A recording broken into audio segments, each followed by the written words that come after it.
அந்த படத்தை பொறுத்த வரைக்கும் இதுக்கு முன்னால அவரு தோல்வி படத்தை கொடுத்திருக்காரு அஜித். விடாமுயற்சி மிகப்பெரிய தோல்வி. அதனால அதை சரி கட்டக்கூடிய படமா இது அமையணும். Good bad and ugly.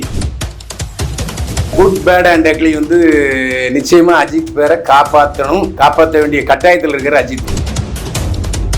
இதுல முக்கியமான விஷயம் என்னன்னா, இந்த படம் ஏப்ரல் 10 வெளியாகிறது. அதே நேரத்துல தனுஷ் நடித்த ஒரு படமும் வெளியாகுது. அதனால ஆரம்பத்துல விஜய் விடாமுயற்சி படத்துக்கு எந்த படமுமே போட்டி இல்லை. போட்டி இல்லாமல் வந்த விடாமுயற்சி படம் தோல்வியை சந்திச்சது. எங்க அம்மாவை தான் கூட்டிட்டு போவோம் துணைக்கு. எங்க அம்மாவுக்கு உடம்பு இல்லாம வந்து ஹேர் ட்ரெஸ்ஸர் பெண்மணியை கூட்டிட்டு போனேன். அந்த பெண்மணி முன்ரூம்ல உட்காந்தாங்க, நான் உள்ரூமுக்கு போனேன். போனவொன்னு ஒரு நீ பாலியல் பலாத்காரம் பண்ணிட்டாரு. ஆனா அது சரியா தவறான்னு எனக்கு தெரியல. வீட்டுல வந்து எங்க அம்மாட்ட சொன்னேன், இந்த மாதிரி அவர் என்ன இது பண்ணிட்டாருன்ட்டு. சரி, இதை பத்தி யார்ட்டையும் சொல்லாத, சொன்னா நீ சினிமா காரியம் இருக்க முடியாது, நடந்து போச்சு, மறந்துரு, இனிமே உஷாராயிரு, இனிமே எங்க போறாலும் எனக்கு கூட்டிட்டு போ அப்படின்னு சொன்னாரு. ஆனா அந்த சம்பவம் இன்றைக்கு வரைக்கும் என் மனதுல. என்னை வாழ வைத்துக் கொண்டிருக்கும் யூடியூப் சேனல் நேயர்களுக்கு வணக்கமும் நன்றியும். காந்தம் சேனல் நேயர்களே வணக்கம். கேளுங்க. குட் பேட் அக்லியோட ட்ரீசர் வந்து 6 நாள்ல 35 மில்லியன் அடிச்சிருக்கு சார். அதை பத்தி நீங்க என்ன நினைக்கிறீங்க? அந்த படத்தை பொறுத்த வரைக்கும் இதுக்கு முன்னால அவரு தோல்வி படத்தை கொடுத்திருக்காரு அஜித். விடாமுயற்சி மிகப்பெரிய தோல்வி. அதனால அதை சரி கட்டக்கூடிய படமா இது அமையணும். Good bad and ugly. இந்த படத்தை பிரபுவுடைய மருமகன் ஆதிக் ரவிச்சந்திரன் இயக்கியிருக்கிறாரு. இந்த படம் வந்து இதுவும் வந்து ஒரு ஆங்கில படத்தினுடைய தழுவல் தான் நினைக்கிறேன். ஆனால் அது வெளியா தெரியல. ஆனால் இந்த படத்தில் வந்து ரொம்ப ஆர்வம் காட்டினாரு அஜித். அதாவது ஆதிக் ரவிச்சந்திரன் கதை சொன்னதுமே ஷூட்டிங் ஆரம்பிக்கப்பட்டு விட்டது. குறிப்பிட்ட காலத்தில் படத்தை முடிச்சிட்டாங்க. அதுக்கு நல்லா ஒத்துழைச்சாரு அஜித். அதனால குட் பேட் அண்ட் அக்லி வந்து நிச்சயமா அஜித் பேரை காப்பாற்ற வேண்டிய கட்டாயத்தில் இருக்கிற அஜித். ஏன்னா 200 கோடி ரூபா சம்பளம் கேட்குறாரு. கிட்டத்தட்ட 1000 கோடி ரூபா வசூல் பண்ணாதான் படம் லாபம் என்கிற நிலைமைக்கு வரும். அதனால் அந்த படம் ஒரு மிச்சம் வந்து அஜித்துடைய திறமைக்கும் அஜித்துடைய ரசிகர்களை முழுமையாக கவர்வதற்கும் ஏதுவான படமாக இருக்கணும். ஏன்னா ஏற்கனவே குட் பேட் அண்ட் அக்லின்னு ஆங்கிலத்தில் ஒரு பெரிய சூப்பர் படம் ஒன்று வந்து சக்ஸஸ் ஆச்சு. அந்த படமும் நான் பார்த்துருக்குறேன். இதில் முக்கியமான விஷயம் என்னென்னா, இந்த படம் ஏப்ரல் 10 வெளியாகிறது. அதே நேரத்தில் தனுஷ் நடித்த ஒரு படமும் வெளியாகுது. அதனால் ஆரம்பத்தில் விஜய் விடாமுயற்சி படத்துக்கு எந்த படமுமே போட்டி இல்லை. போட்டி இல்லாமல் வந்த விடாமுயற்சி படம் தோல்வியை சந்திச்சது. இன்னும் 2 படங்கள் வெளிவருகிற சூழ்நிலையில் குட் பேட் அண்ட் அக்லி வருது. அதனால் ஒரு ஸ்டஃப் அதிகமாக இருக்குன்னு நம்ம நம்பலாம். தனுஷோட அந்த நீக் படமும் அப்புறம் டிராகன் படமும் வெளியே வந்தது. இதில் வந்து டிராகன் படத்தால் தான் தனுஷோட படம் ஓடலன்னு சொல்லிட்டு. ஓடல்னு யார் சொன்னா? எல்லாம் பொய்யுங்க. 2 படமுமே வசூல் சக்ஸஸ். அதாவது டிராகன் படத்தினுடைய தயாரிப்பாளர்களும் சந்தோஷமாக இருக்காங்க. நிலவுக்கு என் மீது என்னடி கோவங்கிற படத்தினுடைய ப்ரொடியூசரும் சந்தோஷமாக இருக்காங்க.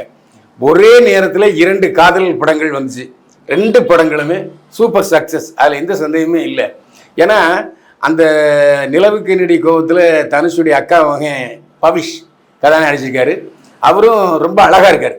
அவருக்கு நிறைய படங்கள் வருவதற்கான வாய்ப்பு இருக்குது. 2 படங்களுமே டுடே லவ்வை சொல்லியிருக்கு. இன்றைய காதல் எப்படி இருக்குது? லவ் பண்ணுறாங்க காலேஜில் படிக்கும்போது, அப்புறம் பிரேக்கப் ஆயிடுது, அப்புறம் இன்னொருத்தரோட காதல் பண்ணுறாங்க, கல்யாணம் ஆக போகிற சூழ்நிலை இருக்குது. இதே மாதிரி தான் 2 படம். இப்போ டிராகன்லேயும் பார்த்தீங்கன்னா அவன் மோசமான படிக்கிறவன், ஃபஸ்ட் கிளாஸில் பாஸ் பண்ணவே மாட்டான். ஆனால் 10ஆம் கிளாஸ் வரைக்கும் நல்லா படித்து ஃபஸ்ட் ரேங்க் எடுத்திருப்பான். காலேஜில் படிக்கும்போது கெத்தாக இருக்கணுங்கிறக்காக லூஸ் மாதிரி படிக்கவே மாட்டான். கடைசியில் வந்து எல்லா இதுலேயும் ஃபெயில் ஆயிடுவான். அப்புறம் கதை நல்லா போகும். அதுமாதிரி இந்த படமும் யூத்தை கவர்ந்துச்சுன்னா, அதேமாதிரி பெண்களை கவர்ந்ததுன்னா எந்த படமும் வசூலில் சக்ஸஸ் ஆகும். இப்போ கரகாட்டக்காரன் வந்து பெண்கள் விரும்பி ரிப்பீட்டடாக பார்க்க ஆரம்பித்தாங்க.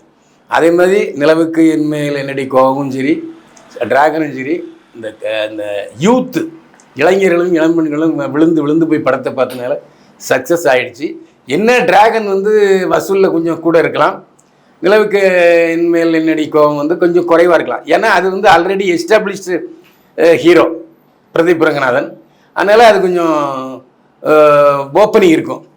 இந்த படம் தனுஷ் டைரக்ஷன், தனுஷ் நடிக்கல, தனுஷ் மரமு வந்து நடிச்சிருக்காரு.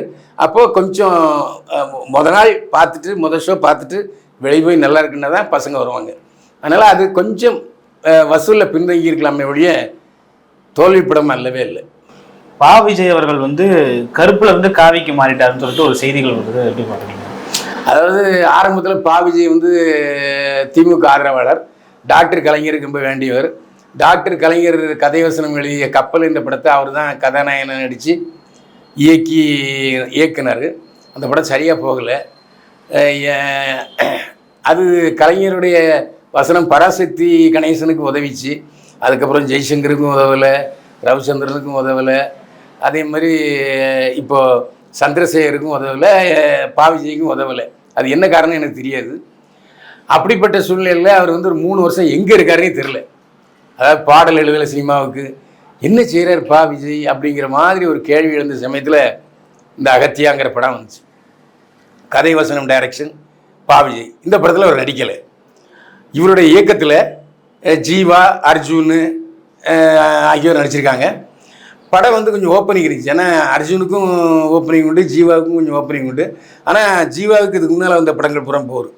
கதை என்ன, எதுக்காக கரை வேட்டி கட்டியவர் காவி வேட்டிக்கு மாறினார்னா, ஆரம்பத்தில் கலைஞருடைய வசனத்தை டைரக்ட் பண்ணி அவர் நாத்திகவாதியாக இருந்தார், பெரியாரிஸ்டாக இருந்தார். இப்போ அவர் மாறிட்டார். அதாவது எப்படின்னா, திருமூலர் சொல்லே எனக்கு வேத மந்திரம் அப்படிங்கிற அளவுக்கு அவர் வந்து ஆத்திகவாதி ஆகிட்டார், ஆன்மீகவாதி ஆகிட்டார். அந்த ஆன்மீகவாதியானதுக்கு அப்புறம் தான் இந்த அகத்தியாங்கிற சித்த மருத்துவத்தை வெளியுலகு கொண்டு வரணும், அதை பிரெஞ்சுக்காரன் எந்த அளவுக்கு நம்மளை அழித்தான் அப்படிங்கிறத அந்த படத்தை சொல்லியிருக்காரு அகத்தியா படத்தில். ஸோ படமும் நல்லா இருக்குது. அதாவது சமீபத்தில் வந்த படங்களில் முற்றிலும் வித்தியாசமான படம் அகத்தியா. அந்த படத்தை எழுதி வைக்கிருக்காரு பா விஜய். அதனால் அதாவது முழுக்க முழுக்க அந்த திருமூலர், 63 நாயன்மார், சித்தர்கள், இந்த மாதிரி விஷயங்களில் போனாலே அவர் ஆன்மீகவாதின்னு தான் சொல்லுவாங்க. அவர்கிட்ட நான் கேட்டேன், நீங்கள் ஆன்மீகவாதியாக மாறிட்டீங்களே அப்படின்ட்டு. அவர் சிரித்தார். அதனால தான் நான் சொன்னேன், கரை வேட்டி கட்டியவர் காவி வேட்டிக்கு மாறினார், நாத்திகவாதியாக இருந்த பா விஜய் ஆன்மீகவாதியாக ஆரண்டார். பாரதி ராஜா அறிமுகப்படுத்திய ஒரு கதாநாயகி வந்து தயாரிப்பாளர் பாலியல் தொந்தரவு கொடுத்ததா ஒரு கம்ப்ளைண்ட் கொடுத்துருக்காங்க. எப்படி இதை பார்க்குறீங்க? அந்த கதாநாயகி பேர் அஸ்வினி நாயர். அவர் வந்து புது நெல்லு புது நாற்று என்று பாரதி ராஜா கதை திரைக்கதை வசனம் எழுதி இயக்கிய படத்தில் கதாநாயகி நடித்தார் அஸ்வினி. அந்த புது நெல்லு புது நாற்று படத்தில் தான் நான் நெப்போலியனும் வில்லன் அறிமுகமானார். அந்த படநாயகி இப்போ சமீபத்தில் ஒரு படத்தில் ஒரு வெப் சீரிஸில் சுழல் அப்படிங்கிற வெப் சீரிஸில் அமேசான் பிரைமில் டெலிகாஸ்ட் ஆகிட்டுருக்கு. அந்த சீரியலில் முக்கிய வேஷத்தில் நடிச்சிருக்கார் அஸ்வினி. அப்போ பத்திரிகையாளர் சந்திக்கும் போது அவர் ஒரு ஒரு அணுகுண்டை போட்டார். நான் மலையாள படம் தமிழ் படத்தெல்லாம் நடிச்சிட்டு இருக்கும்போது பிரபல தயாரிப்பாளர் அவர், என்னுடைய அப்பா வயசுக்கு ஒத்தவர், அவருன்னு கதை சொல்கிறேன் வாமா, நீ தான் என் படத்தில் கதாநாயகியாக நடிக்கிற, கதை சொல்லணும் வான்னு கூப்பிட்டாரு. நான் வழக்கமாக வந்து எங்கள் அம்மாவை தான் கூட்டிகிட்டு போவோம் துணைக்கு. எங்கள் அம்மாவுக்கு என்ன உடம்பு சரியில்லாமல் வந்து, ஸோ ஹேர் ட்ரெஸ்ஸர் பெண்மணியை கூட்டிகிட்டு போனேன். அந்த பெண்மணி முன் ரூமில் உட்காந்தாங்க, நான் உள் ரூமுக்கு போனேன். போனோடனே அவர் என்னை பாலியல் பலாத்காரம் பண்ணிட்டாரு. ஆனால் அது சரியாக தவறான்னு எனக்கு தெரியல. ஏன்னா அவர் தவறான்னு கூட நான் சொல்ல முடியாது. ஏன்னா அந்த சம்பவம் நடந்துட்டு, பாலியல் பலாத்காரம் நடந்து விட்டது. நான் என்ன நடந்துன்னு தெரியாமே மெய்மறந்து விட்டேன். வீட்டில் வந்து எங்கள் அம்மாட்ட சொன்னேன், இந்த மாதிரி அவர் என்னை இது பண்ணிட்டாருன்ட்டு. சரி, இதை பற்றி யார்ட்டையும் சொல்லாத, சொன்னால் நீ சினிமாக்காரியாக இருக்க முடியாது, நடந்து போச்சு, மறந்துடு, இனிமேல் உஷாராயிரு, இனிமேல் எங்கே போகிறாலும் என்னை கூட்டிகிட்டு போ அப்படின்னு சொன்னார். ஆனால் அந்த சம்பவம் இன்றைக்கு வரைக்கும் என் மனதில் ஆழமாக பதிஞ்சு ஒரு வடுவாகவே இருக்குது. ஆனால் நான் நடித்த படத்தில் நிறைய தயாரிப்பாளர் ஏமாற்றிட்டானுங்க. பாதி சம்பளம் தருவாங்க, பாதி சம்பளம் தரமாட்டாங்க. அவங்கள போய் எங்கே கேட்குறது? படம் ரிலீஸ் ஆனதுக்கப்புறம் போம்மா வேலையை பார்த்துட்டுன்னு சொல்கிறாங்க. அதனால் சம்பளம் எனக்கு நிறைய படங்களுக்கு வரல, அது இன்னமும் வருத்தமாக தான் இருக்குதுன்னு சொன்னார் அஸ்வினி நாயர்.